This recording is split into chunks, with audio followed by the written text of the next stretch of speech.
Kita masuk ke menu utama Kompas Petang, Saudara. Saya Tifa Solesa. Capres nomor urut 1, Anies Baswedan menyinggung soal negara kekuasaan dan mengaitkannya dengan peristiwa hukum yang akhir-akhir ini terjadi. Saat memenuhi undangan walhi untuk 3 calon presiden, Capres nomor urut 1 Anies Baswedan menyampaikan 3 pilar pembangunan lestari yang menjadi visi misinya. Anies menyebut penegakan hukum sebagai salah satu pilarnya. Anies kemudian menyinggung perbedaan negara hukum dengan negara kekuasaan. Kata Anies, jangan sampai peristiwa hukum yang terjadi akhir-akhir ini mengubah Indonesia menjadi negara kekuasaan. Kita ingin menjaga Indonesia jangan bergeser dari negara hukum menjadi negara kekuasaan. Bedanya apa? Dalam negara hukum, kekuasaan diatur oleh hukum. Dalam negara kekuasaan, hukum diatur oleh kekuasaan. Kita tidak ingin yang terjadi akhir-akhir ini justru mendorong kita nantinya menjadi negara kekuasaan, tapi kita ingin Indonesia tetap menjadi negara hukum dan harus ada keberanian dari tingkat puncak untuk menegakkan aturan hukum pada siapa saja tanpa pandang bulu dan bukan tebang pilih. Saat kunjungan kerja ke Balikpapan, Kalimantan Timur Jumat kemarin, Cawapres nomor urut 3 sekaligus Menko Polhukam Mahfud MD menyebut Indonesia sedang tidak baik-baik saja. Mahfud menyinggung kondisi tata pemerintahan yang banyak digerogoti praktik korupsi. Mahfud pun menyoroti perampasan hak rakyat di daerah dan penegakan hukum yang masih bermasalah.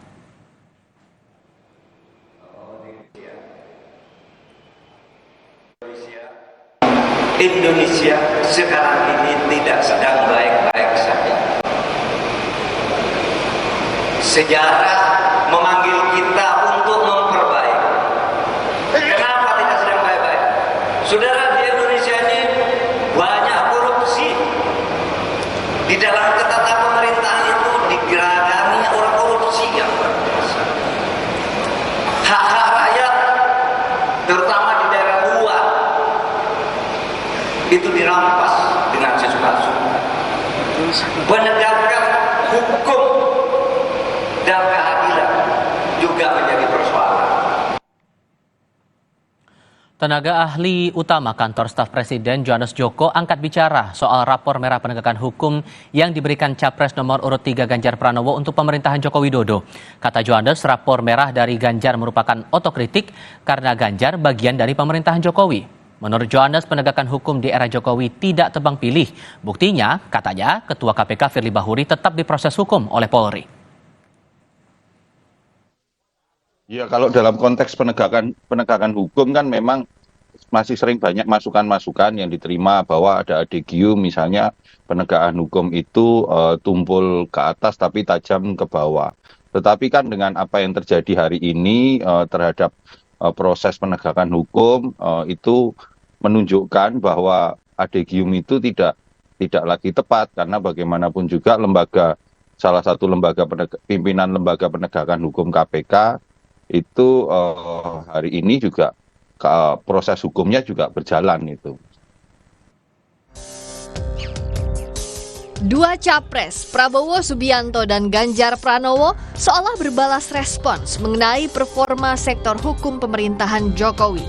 Dalam pidatonya di acara dialog publik di Universitas Muhammadiyah Surabaya hari Jumat, calon presiden nomor urut 2, Prabowo Subianto, memberikan nilai rapor lebih tinggi untuk Presiden Jokowi. Menurut Prabowo, rapor Jokowi lebih tinggi karena tegas menindak pejabat pemerintahannya yang terjerat perkara hukum. Kehendak presiden kita tidak mengizinkan pelanggaran-pelanggaran itu. Beliau tegas. Saya kira termasuk, kalau saya agak berbeda dengan beberapa orang lain, kalau saya raportnya saya kasih ke Pak Jokowi lumayan, ya, jauh lebih tinggi dari ada yang lain memberi. Karena kenyataannya adalah kita lihat berapa menteri beliau serahkan untuk diadili. Kontras dengan penilaian Prabowo, calon presiden nomor urut 3 Ganjar Pranowo justru memberikan rapor merah dengan skor 5 untuk penegakan hukum di era pemerintahan Jokowi. Di depan Forum Ikatan Alumni Universitas Negeri Makassar pekan lalu, Ganjar menyinggung adanya rekayasa dan intervensi hukum. rekayasa dan intervensi yang membuat kemudian independensi menjadi hilang, dari yang imparsial menjadi parsial, dan kemudian itu ya kita kuliah, kita sekolah di UNM juga ada orang yang belajar, pasti banyak orang membaca, kemudian itu gimana? Semua yang dengan kasus ini jeblok. Poinnya jeblok, kira-kira poinnya berapa? 1 sampai 10. 5.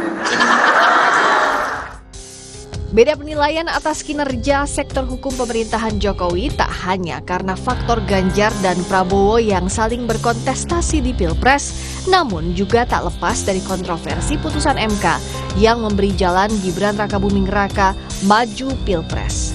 Tim Liputan, Kompas TV.